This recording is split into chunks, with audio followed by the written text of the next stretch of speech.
Hi church family.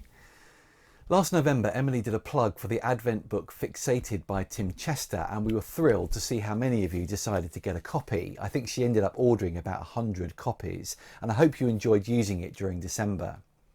Well, I want to recommend another book to you for the new year and the new lockdown, and as with Fixated, we've managed to negotiate a special discount from 10 of those.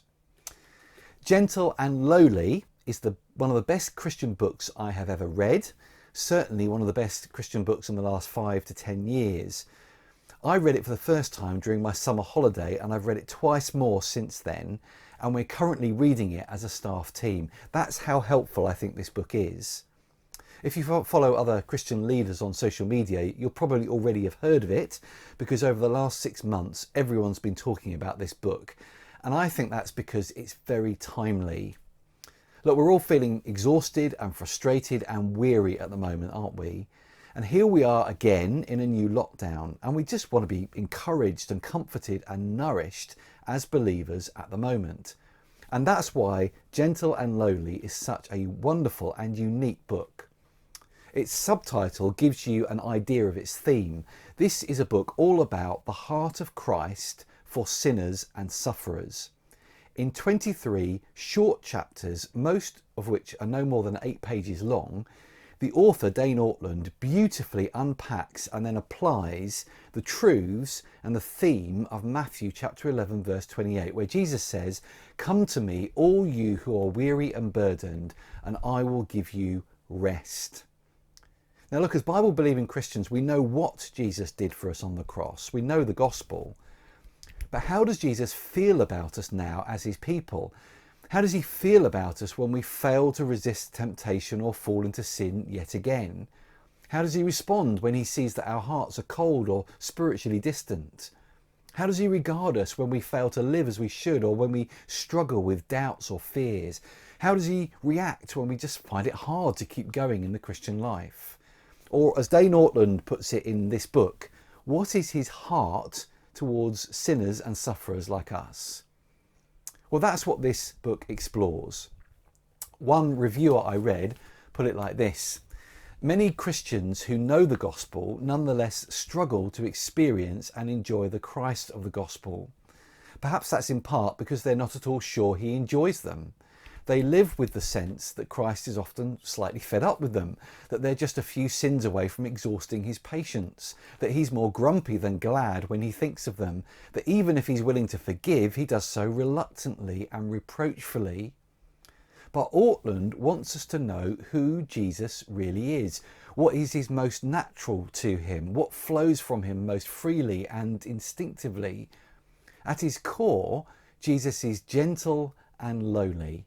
Christ's heart is most fundamentally a tender, open, welcoming, understanding heart, a heart that rejoices to love his people even more than they rejoice to receive his love. And look, that's why this is such a satisfying and refreshing book. It is a deeply comforting, at times breathtaking portrait of the heart of Jesus for his people. And that's because it's a theologically deep book. Now, please don't be put off by that. It's not an easy read, but it is a very accessible read. And that's not only because each chapter is short and concise, but also because it is beautifully written. This is not a hard graft book. It's a pleasure, a joy to read.